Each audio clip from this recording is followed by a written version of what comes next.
la DCC est très heureuse donc de vous accueillir à ce webinaire en partenariat avec Bridge. Alors je laisserai à Olivier Binet donc le soin de présenter Bridge.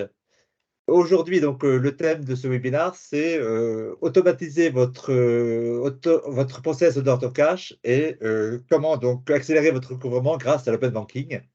Alors qu'est-ce que l'open banking? Donc Olivier va vous présenter donc l'open banking et toutes les clés pour réussir à bien donc accélérer votre recouvrement. Donc Olivier donc est le CEO de Bridge et donc il nous expliquera un peu son parcours rapidement. Avant de laisser la parole à Olivier, je laisserai la parole à Nicolas Floriou, notre président, qui dira quelques mots. Et pour finir, donc, je laisserai donc Olivier donc, dérouler sa présentation. Et puis, après sa présentation, il y aura une série de questions-réponses. Soit vous pourrez poser directement vos questions donc, en ouvrant vos micros ou par le chat. Et je retransmettrai donc les questions à Olivier via le chat. Donc, avant de laisser la parole à Olivier, donc Nicolas, si tu as quelques mots à dire. Merci.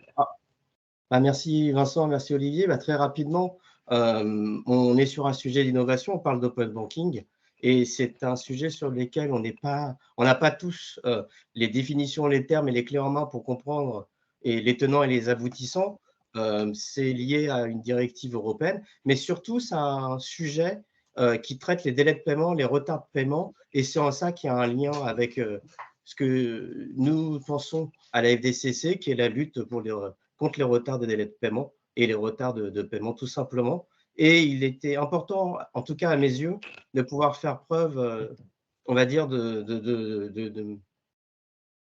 d'angel, on va dire, dans le sens de vous présenter ces possibilités-là, qui d'une manière ou d'une autre vont révolutionner, on va dire, tout le circuit, peut-être révolutionner est un gros mot, de la chaîne order to cash, parce que ça va accélérer les paiements d'une manière ou d'une autre, en tout cas ne pas les retarder. Olivier, merci à vous, je vous laisse la main et j'espère que nous aurons des échanges fructueux. Merci.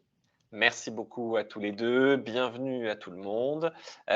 Donc, Olivier Binet de Bridge. Bridge, rapidement, c'est le leader et le pionnier de l'open banking en France. Je crois que ça va être important de définir rapidement ce qu'est l'open banking, parce que c'est un terme un peu abscon. Donc, je vais rapidement expliquer ce que c'est avant qu'on puisse avancer, parce que l'idée, c'est pas tant l'open banking qui est importante, c'est plutôt ce qu'on fait avec. Et ce qu'on fait avec, c'est comment est-ce qu'on améliore l'order to cash, comment est-ce qu'on améliore la trésorerie de l'entreprise via cet outil-là qui vient en plus de tous les autres. Et pourquoi est-ce que maintenant c'est particulièrement important, au-delà juste du cash, pourquoi est-ce qu'il se passe quelque chose maintenant et pourquoi est-ce que c'est un sujet de présent et pas d'innovation moyen terme, long terme. Donc Bridge, on existe depuis une douzaine d'années sous un autre nom qui était plus B2C, que vous connaissez peut-être sous l'application Bankin. Et nous sommes le premier à avoir eu l'agrément de la CPR pour faire ce qu'on fait. Donc c'est une activité régulée. Ce que l'on fait, ce que c'est que l'open banking. L'open banking s'appuie sur une directive européenne, la directive sur les paiements, la DSP, puis la DSP2, bientôt la 3, et qui oblige les banques à donner accès aux données bancaires à des acteurs tiers pour favoriser l'innovation, pour faire descendre les coûts, etc. Et donc nous sommes un des acteurs qui avons le droit et qui ont développé les moyens de donner accès à ces comptes bancaires. Pourquoi faire? D'une part, pour accéder aux données, et donc je pense que la plupart d'entre vous maintenant n'envoient plus leur relevé bancaire à leur comptable. Je pense qu'aujourd'hui, vous avez un lien qui est fait automatiquement entre votre système de gestion et votre comptable et votre banque. Ça se fait via l'open banking principalement. Et puis, depuis peu, on peut également initier des paiements via le virement avec l'open banking. Donc, on va en parler et voir comment est-ce que ça peut améliorer le processus order to cash. Voilà. S'il y a des questions sur l'open banking, je serais ravi d'en parler. Je préfère ne pas me concentrer sur l'open banking et parler plutôt de ce que ça permet. Si vous retenez que l'open banking, en général, c'est un domaine dont la première application est un lien vers le compte bancaire et comment utiliser son compte bancaire dans d'autres applications moitié, ce sera parfait. D'abord, je ne vais pas vous embêter avec beaucoup de chiffres, mais je crois que les retards de paiement sont une cause majeure de défaillance d'entreprise. Évidemment, on a problématique de trésorerie et qu'en France, le retard de paiement moyen autour de, en B2B, à peu près 17 jours, c'est beaucoup trop et ça devient vital. Vous le savez très bien tous, c'est pour ça que vous êtes là. Comment est-ce qu'on réduit ces délais de paiement? C'est vital pour les entreprises en France. L'open banking, donc pourquoi est-ce que c'est important là-dedans? Dans le métier que vous faites, il y a un besoin de mieux gérer le risque, le recouvrement, les faux litiges. C'est au cœur de ce que vous faites au quotidien. La partie innovation que vous commencez à regarder, c'est comment est-ce qu'on automatise, comment est-ce qu'on utilise l'intelligence artificielle pour fiabiliser, pour accélérer les processus, et puis comment est-ce que la dématérialisation, qui va nous être imposée à tous dans les années qui viennent, plus vous êtes gros, plus ça vient vite, je pense à la facturation électronique, donc ces enjeux-là sont vitaux aujourd'hui. Et puis la collaboration, que ce soit entre les différents acteurs, comment est-ce que je fais pour avoir des relations saines avec les différentes parties, et ces relations saines, ça vient aussi via le fait d'être payé à temps. Une statistique, 70% des credit managers membres de l'association avaient priorité en 2022 la prévention du risque. Et le risque de ne pas être payé ou d'être payé dans les temps en est un majeur.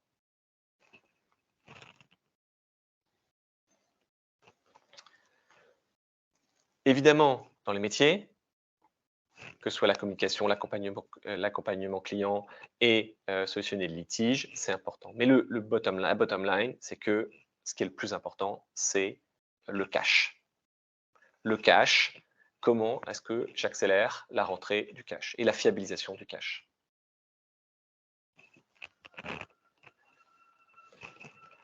L'open banking. Donc l'open banking via ce que ça fait. Plusieurs applications. Réduire les délais de paiement. C'est quelque chose qui est clair principalement grâce au e-commerce, mais qui a été, on va dire, industrialisé avec le e-commerce, mais qui ne date pas de là. Plus vous proposez d'options de paiement qui parlent à la personne qui a de l'argent là, maintenant, tout de suite, et ce qui est le plus pratique, plus vous avez de chances d'être payé rapidement. Comment ça se traduit via l'open banking? Ça se traduit via l'intégration d'un lien de paiement directement dans les factures ou les relances, d'ailleurs qu'elles soient papier, électronique, SMS, Telegram, tout ce que vous voulez. Telegram, je parle de l'application, pas du Telegram papier. WhatsApp, tout ce que vous voulez. La sécurisation de la trésorerie. Alors, qu'est-ce qui se passe avec un virement bancaire via l'open banking? C'est un virement accéléré. Et donc, c'est un virement dans le sens où, c'est fiabilisé parce que dans l'expérience de virement open banking, vous n'avez aucune saisie du client ou de la personne qui vous paye. Elle reçoit le lien, elle clique, elle se logue sur le compte bancaire, elle fait OK, terminé. L'argent arrive. Lorsque l'argent arrive, le virement, vous le savez, n'est pas répudiable. Et donc, vous avez une visibilité instantanée sur ce qui se passe et sur le fait que vous êtes payé. On va y revenir. Protéger la relation client, c'est en proposant une expérience fluide et très moderne, sécurisée évidemment, du paiement. Donc, maintenant, ça devient quelque chose d'évident avec la carte. Les gens s'attendent à une expérience très fluide et très simple en payant par carte. L'avantage du virement sur la carte, notamment sur les plafonds de paiement lorsqu'il y a des virements pour des montants importants, l'avantage du virement via l'open banking, c'est que vous avez une expérience qui est au moins aussi bonne que celle de la carte bancaire en termes de fluidité et de simplicité, et vous avez les avantages du virement. Donc les avantages du virement, donc le fait que ce ne soit pas répudiable, les plafonds qui sont beaucoup plus importants. Donc vous avez le meilleur des deux mondes.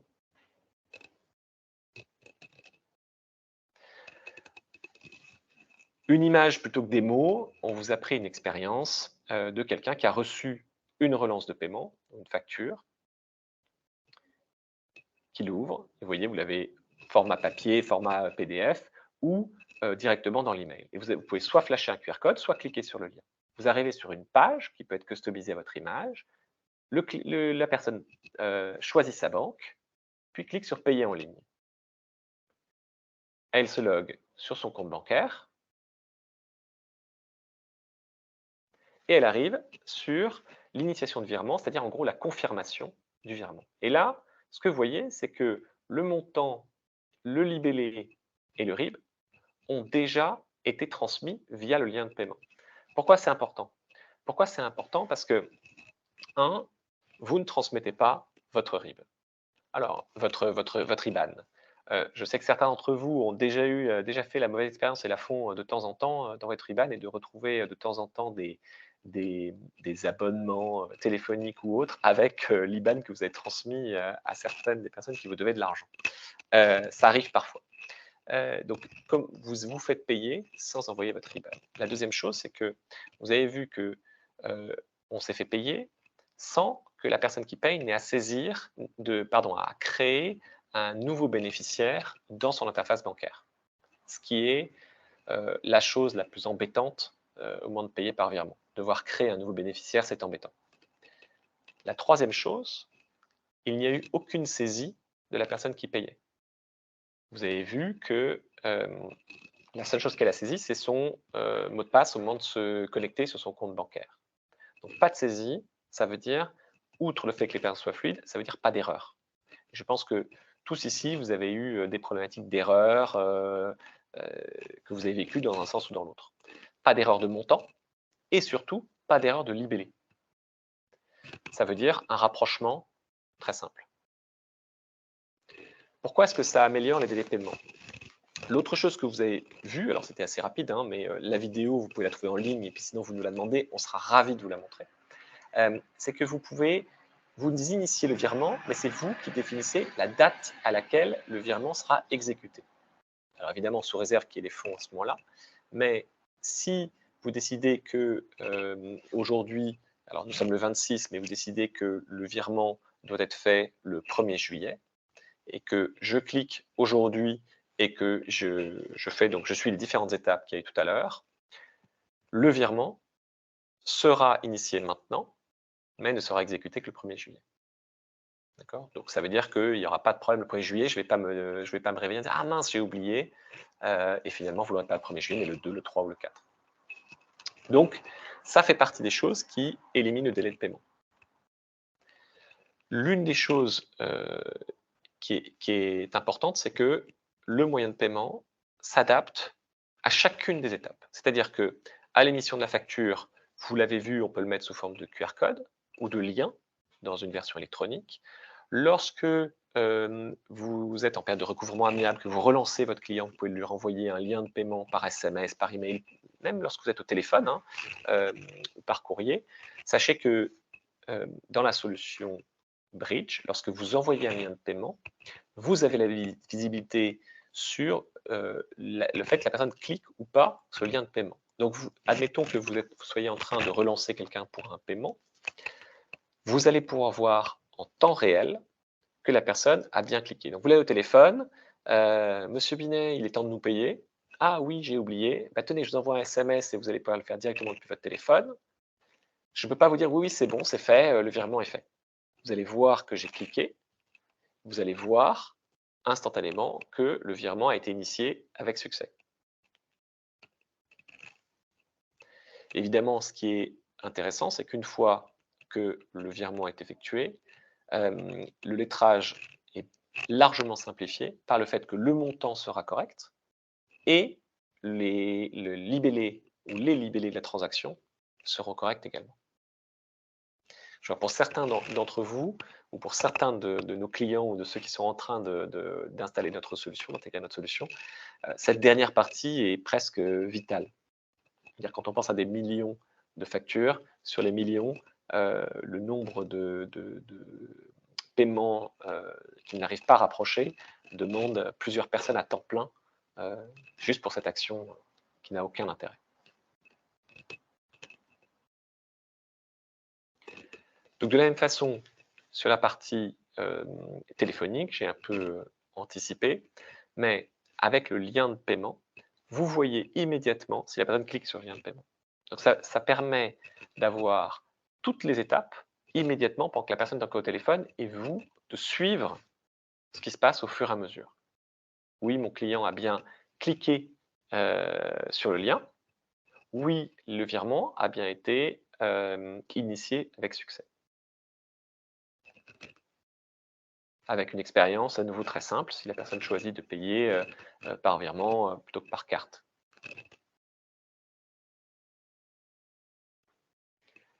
Donc si je résume un peu ce que l'on a vu, c'est que, cette expérience, vous avez vu qu'elle est extrêmement simple. Elle se base sur une expérience finalement que les utilisateurs font déjà. Se loguer à son compte bancaire et valider une transaction, c'est relativement simple. C'est finalement presque uniquement l'étape pour certaines banques de 3D Secure. On vous demande de valider une transaction carte. C'est uniquement ça. Il n'y a aucune saisie et ça s'intègre à chacune des étapes, que ce soit pour la facturation initiale ou pendant le recouvrement. C'est très sécurisé, c'est-à-dire qu'on s'appuie complètement sur la sécurité des banques. Vous l'avez vu dans la petite vidéo, la personne se logue auprès de sa banque. Donc c'est la sécurité de la banque finalement qu'on utilise. On se base complètement sur le virement, dont on augmente l'expérience finalement. Et puis surtout, il n'y a aucune saisie. Aucune saisie et malheureusement, on sait que ça arrive encore un peu. Aucun opérateur ne demandera jamais ni un IBAN, ni une CB, un numéro de CB. D'accord, ça se fait plus demander le numéro de CB au téléphone. On sait que ça existe encore. Ça va contribuer à l'annuler également, à ne plus avoir cette expérience également. C'est économique. En général, le virement coûte au moins 30% de moins qu'une transaction par carte. Donc c'est pas mal. Si demain, je vous laisse faire vos calculs, mais si vous avez 50% de vos transactions carte qui passent sur le virement, je vous laisse faire le calcul aussi d'économie liée à ça. L'autre énorme gain, il se fait sur la partie rapprochement. Plus d'erreurs de rapprochement et évidemment un paiement plus rapide. Pas de possibilité de fraude. Alors pourquoi? Parce qu'on ne peut pas donner une carte volée ou un faux numéro de carte. Là, il faut que la personne ait vraiment accès au compte bancaire. Et vous savez immédiatement si oui ou non le virement a été initié avec succès, et vous savez que le virement n'est pas non plus répudiable. Donc vous n'aurez pas quelques semaines après quelqu'un dit mais on m'avait volé ma carte, je ne sais pas ce que c'est la transaction. Il n'y a pas de chargeback sur les virements. Et puis l'autre chose, c'est que vous avez accès à tous les paiements en temps réel. Et si vous avez l'autre partie de ce que l'on fait également, qui est la partie qui lie votre compte bancaire à votre système de gestion, vous pouvez voir en temps réel l'argent qui arrive sur votre compte bancaire. Donc ça, c'est pas mal. La réconciliation, on en a parlé, le lettrage, qui sont largement simplifiés, voire automatisés, grâce au fait qu'il n'y a aucune erreur de montant et que les libellés sont transmis, ce sont vos libellés qui sont transmis tels quels.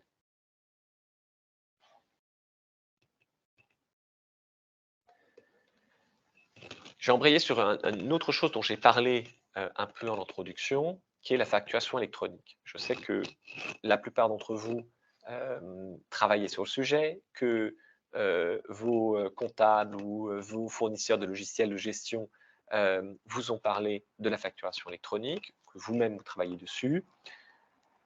Qu'est-ce qui se passe avec la facturation électronique? Pourquoi est-ce qu'on passe à la facturation électronique? Vous le savez, il y a deux grandes parties.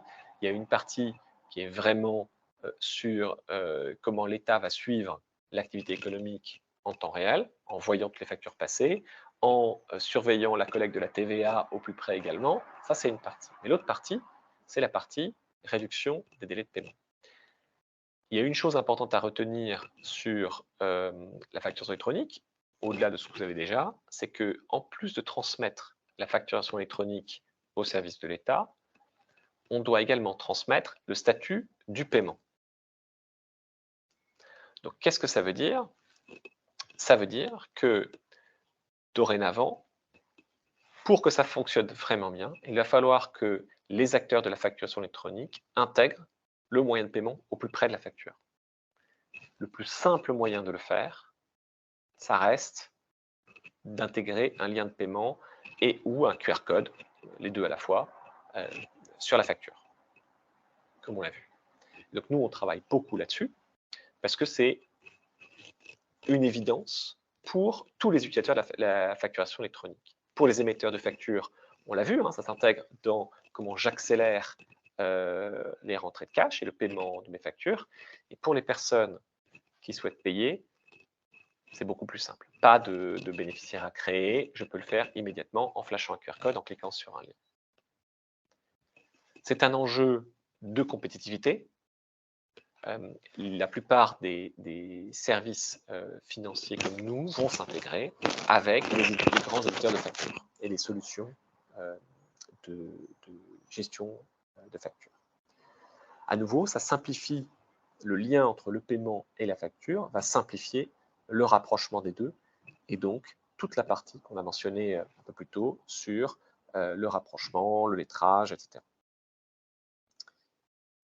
Et puis la dématérialisation, on sait qu'une facture à traiter, à éditer, etc. coûte une dizaine d'euros. À partir du moment où c'est une facture électronique, les estimations sont que c'est à peu près 10 fois moins, donc 1 euro. Donc il y a une vraie question de réduction des coûts de l'émission de la facture, de la trésorerie, donc avec les réductions des délais de paiement, et puis aussi de la fraude. Alors de la fraude aussi parce que vous ne recevrez plus de vraies fausses factures, hein, pour la fraude. Et je rajoute que très prochainement, un règlement obligera les banques à vérifier l'IBAN et le titulaire du compte. Donc l'un des buts, ce sera d'éviter les fraudes au président ou les fraudes au virement où vous recevez un changement de RIB d'un fournisseur, alors qu'en fait, ce n'est pas la réalité, c'est un fraudeur qui vous envoie ça. Donc, sur les 2,5 milliards d'euros de factures B2B annuelles, vous avez comment est-ce que là-dedans, on peut ajouter de la productivité, de la compétitivité, de la rentabilité. La facturation électronique, c'est un levier évident et par lequel on va tous passer. Donc, moi, je vous invite à plonger dedans avec plaisir et à en profiter pour regarder la partie paiement parce que ça va vraiment ensemble et ça va très bien ensemble.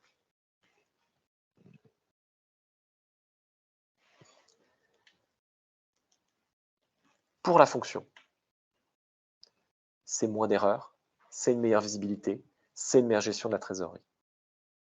Et je crois que ça, c'est vraiment le sens finalement de ce que vous faites au quotidien.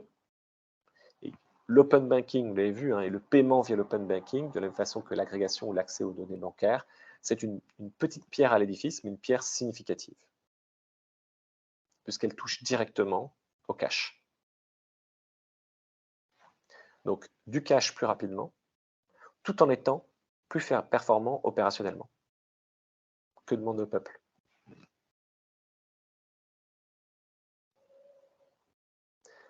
On arrive à la fin de cette présentation. Je vous invite à poser toutes les questions que vous voulez.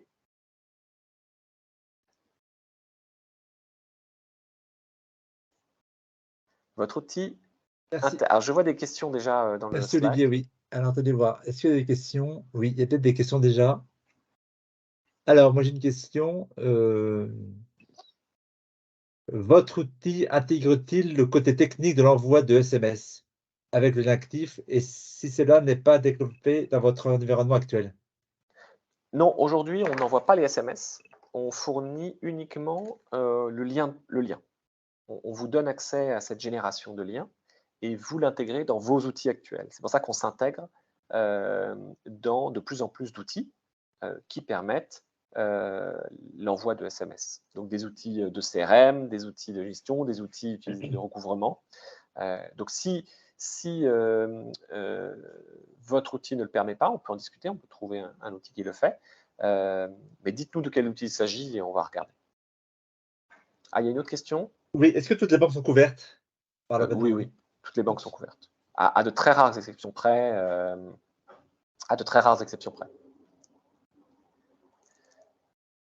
Les liens de paiement sont souvent utilisés en B2B ou plutôt en B2C? Alors, en fait, les deux. Les deux. complètement les deux. Ils sont utilisés d'abord partout parce que c'est facile.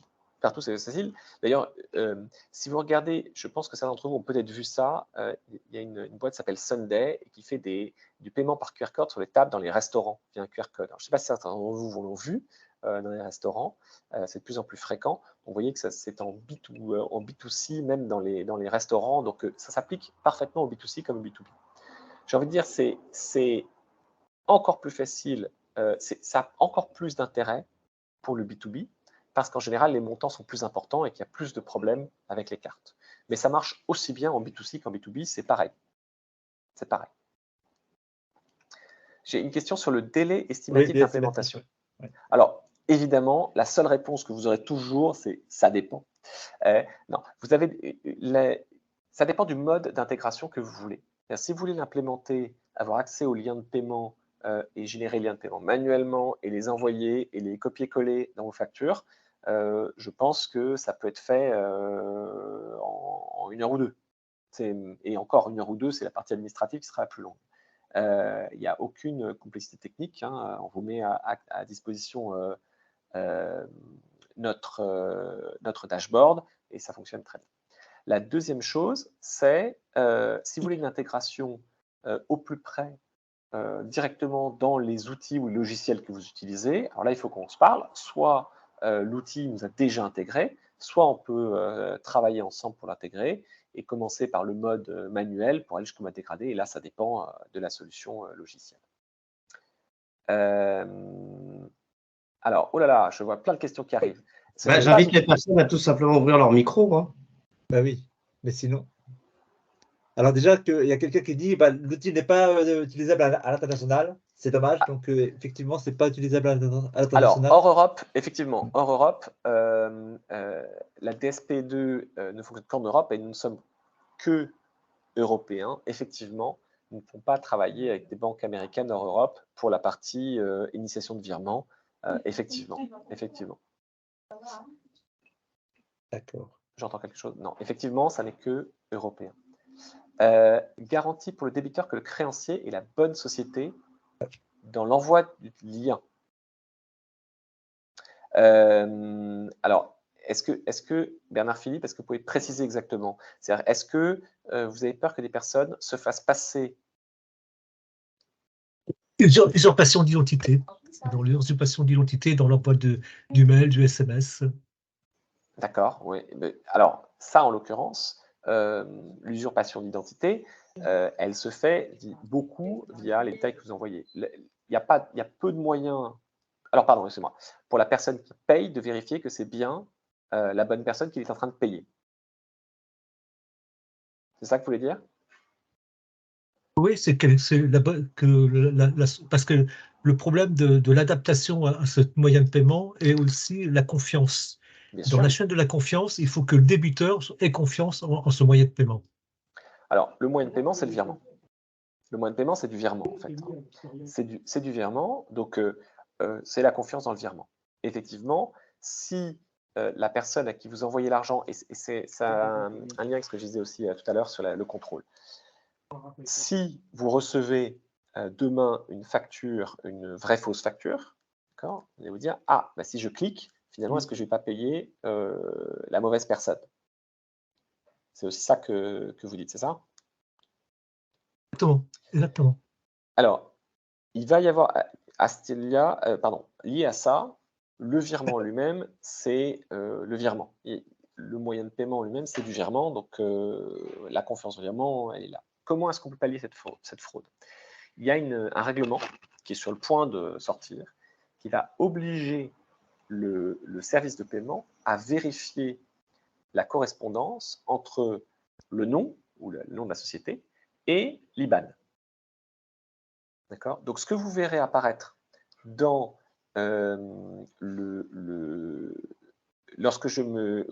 la vidéo, vous avez vu que la personne, elle ne fait que confirmer l'initiation de virement.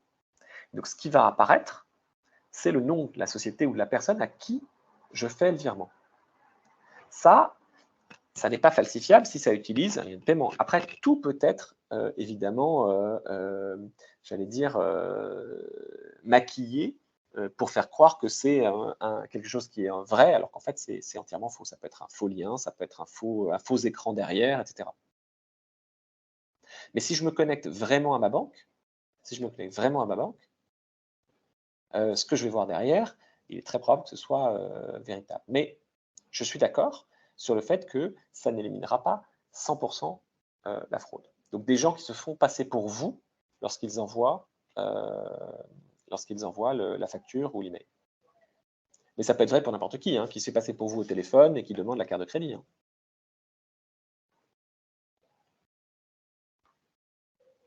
Merci. Après, Alors, d'autres questions, oui. Quelle typologie de client est susceptible d'accepter l'open banking? quelle typologie de client Est susceptible d'accepter l'open banking? Tout le monde. Tout le monde. Il n'y a pas de problématique d'acceptation. C'est-à-dire que il ne faut pas avoir l'open banking. L'open banking, ce n'est pas un moyen de paiement. Le moyen de paiement qu'on utilise, c'est le virement. Nous, on modernise le virement en le faisant sortir de la banque, en point d'accès, si vous voulez dire.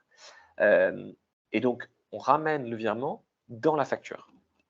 Et on élimine le besoin de créer un bénéficiaire, etc. Donc, la typologie de client qui d'accepter l'open banking, c'est tout le monde, aussi bien B2C que B2B. Nous, aujourd'hui, il y a des sites e-commerce qui utilisent le virement open banking des sites e-commerce B2C. Donc, c'est tout le monde, ça s'adresse à tout le monde. Je vois qu'il Il y a des limites de montant ou pas du tout?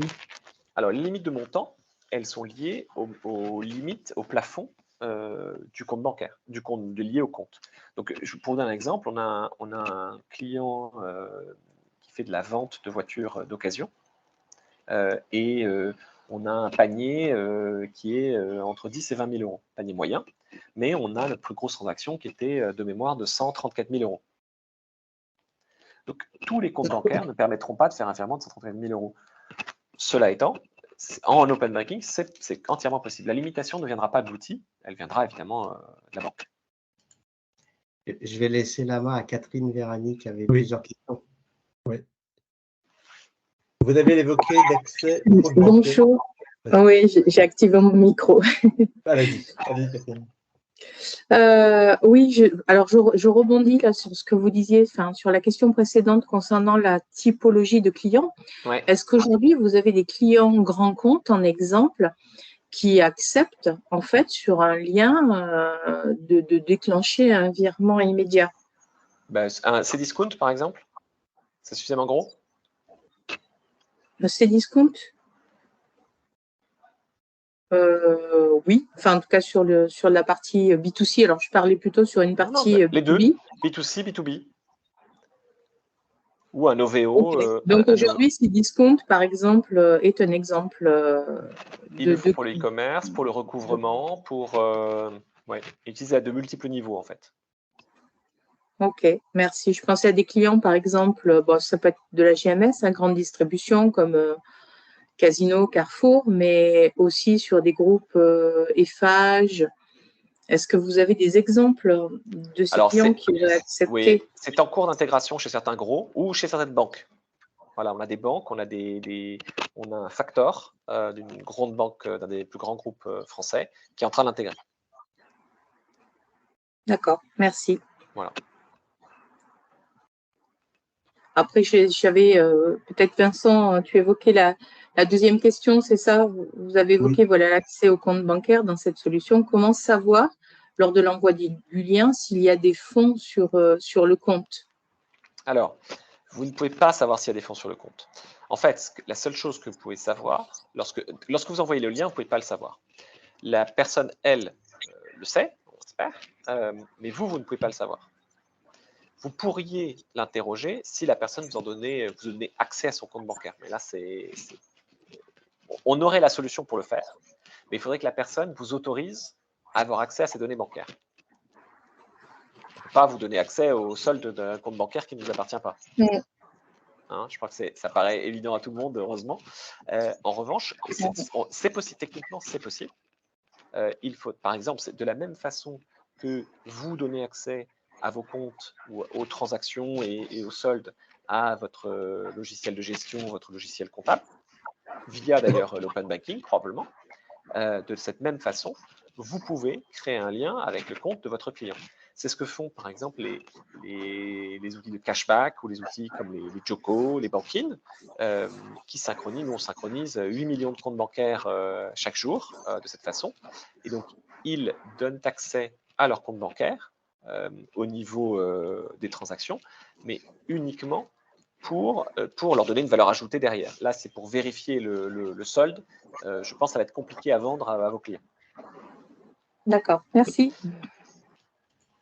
En revanche, alors, une chose, donc, lorsque le virement, lorsque vous demandez, lorsque la personne clique et qu'elle accepte d'initier le virement ne sera pas initié avec succès s'il n'y a pas une provision suffisante sur le compte.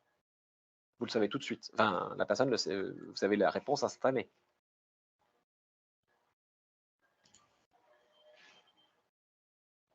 Dominique Briguiboul, vous avez levé la main.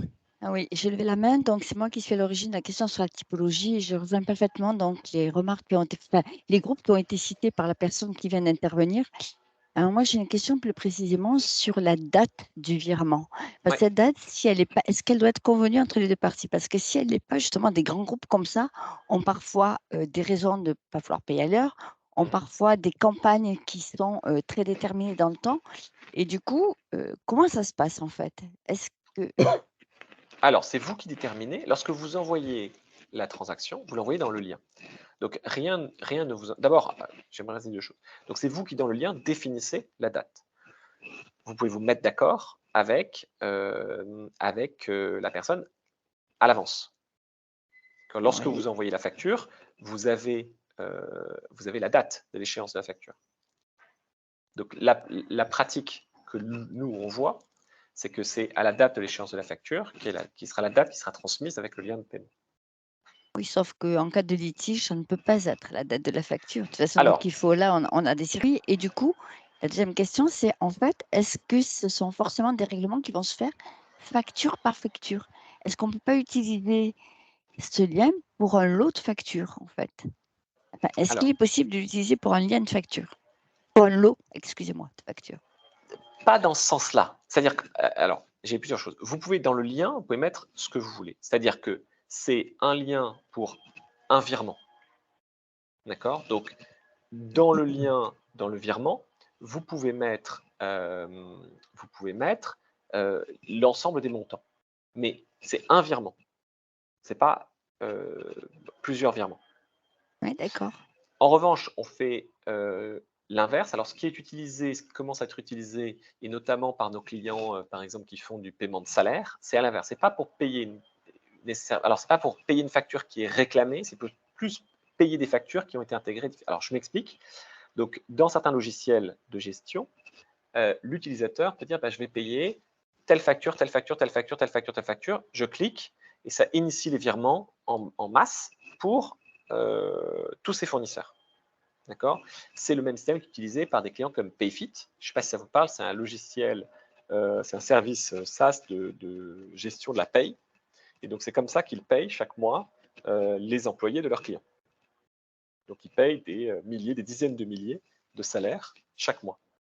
Et donc là, ça ne se fait pas une par une. Donc, c'est le même système, ils sont utilisés par certains grands comptes. Et plutôt que de les payer de façon unitaire, ils ne vont pas scanner, ils ont toutes les factures qui sont intégrées, ils ont tous les montants qu'ils doivent payer, et ils font des batchs de paiement. Ils ne vont pas cliquer unitairement pour payer chaque facture. Donc ça se fait à l'inverse. Vous voyez ce que je veux dire? Oui, oui, tout à fait. Et je vois qu'il y a une question sur la sanctuarisation du montant qui devrait être viré. Non, absolument pas. Nous, on initie un virement. Donc, soit le virement est instantané et les fonds sont prélevés, sont envoyés, mais si il y a une échéance qui n'est pas à la date du jour, et donc c'est dans une semaine, 8 jours, 10 jours, peu importe, le virement sera exécuté sous réserve qu'il y a des fonds. On ne peut pas sanctuariser ce montant.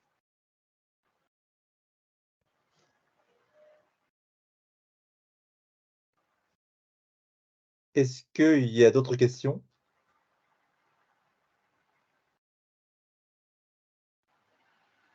Donc, j'ai l'impression qu'il n'y a pas d'autres questions. Si. Est-ce qu'on peut revenir, Olivier, sur le Pay by Link? Oui. Et en quoi ça pourrait représenter un atout majeur ou non? s'il vous plaît? Oui, bien sûr.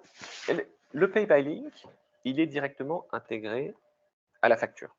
D'accord? Donc, l'un des gros avantages, c'est pour les entreprises qui n'ont pas un système de paiement de facture par lot, et effectivement, beaucoup de grands comptes font comme ça aujourd'hui, hein, ils payent par lot. Donc, ce n'est pas forcément eux qui vont vous payer euh, par, par, par lien. En revanche, pour beaucoup d'autres, c'est la simplicité. C'est la simplicité. De ne pas avoir à utiliser une carte lorsque les montants ne sont pas adaptés, de pouvoir utiliser un virement sans avoir à créer de bénéficiaire immédiatement, juste en cliquant. Donc ça, c'est une simplicité, une rapidité pour l'utilisateur. C'est très simple, très facile et fluide finalement. Mais pour vous, c'est un moyen de paiement supplémentaire déjà, donc ce qui augmente, et on sait, hein, les moyens de paiement supplémentaires accroissent les chances d'être payés dans les temps. La deuxième chose, c'est que c'est un paiement moins coûteux que la carte, c'est toujours ça de prix. Et en plus de ça, c'est un moyen de paiement qui demande moins de travail administratif, puisque il n'y a aucune erreur de saisie liée à ce paiement, et que derrière, il y a une réconciliation et un lettrage qui sont automatisés, simplifiés.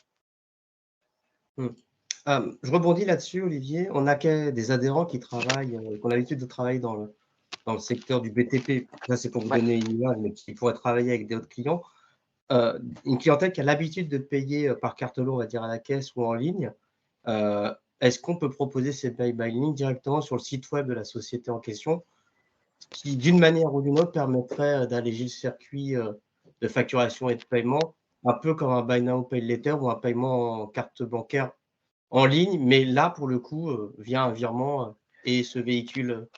Complètement, complètement. Alors c'est ce qu'on fait déjà hein, pour les sites e-commerce. Alors c'est pas le Pay by Link, c'est une solution plus adaptée au e-commerce, mais qui dans l'utilisation est très similaire. Vous pouvez rajouter un bouton de paiement hein, dans la liste des moyens de paiement disponibles. Vous pouvez rajouter le bouton payer par virement bancaire. Vous cliquez, vous aurez une expérience similaire à celle qu'on a vue là. Vous avez aussi, et là ça commence à se déployer avec certains fournisseurs de terminaux de paiement.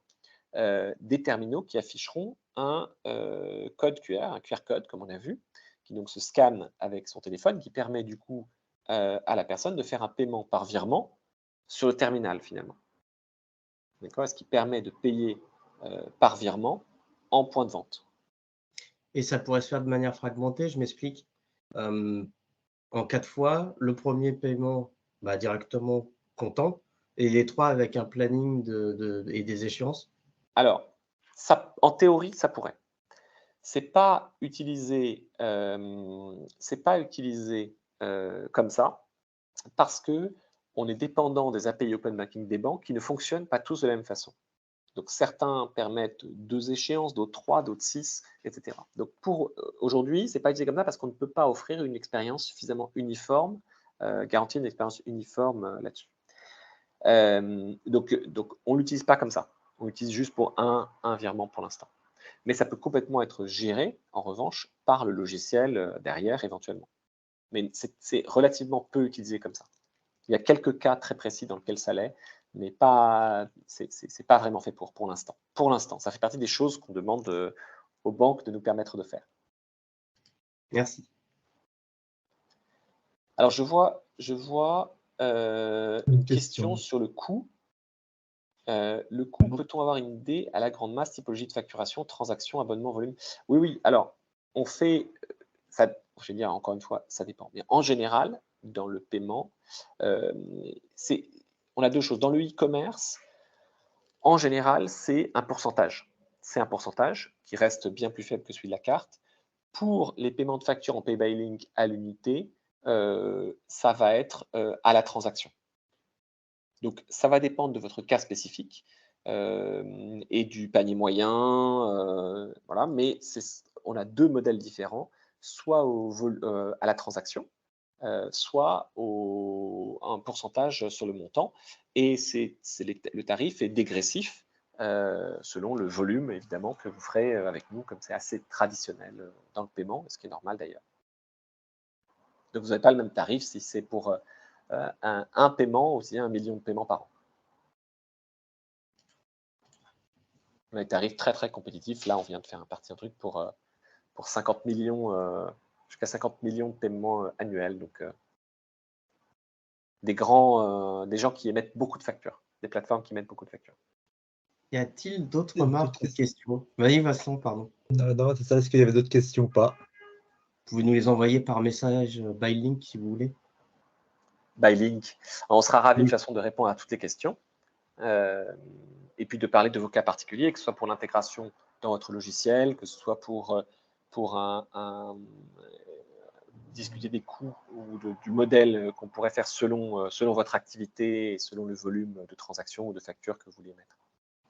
Pas de questions? Écoutez, merci beaucoup Olivier pour Merci cette beaucoup. présentation.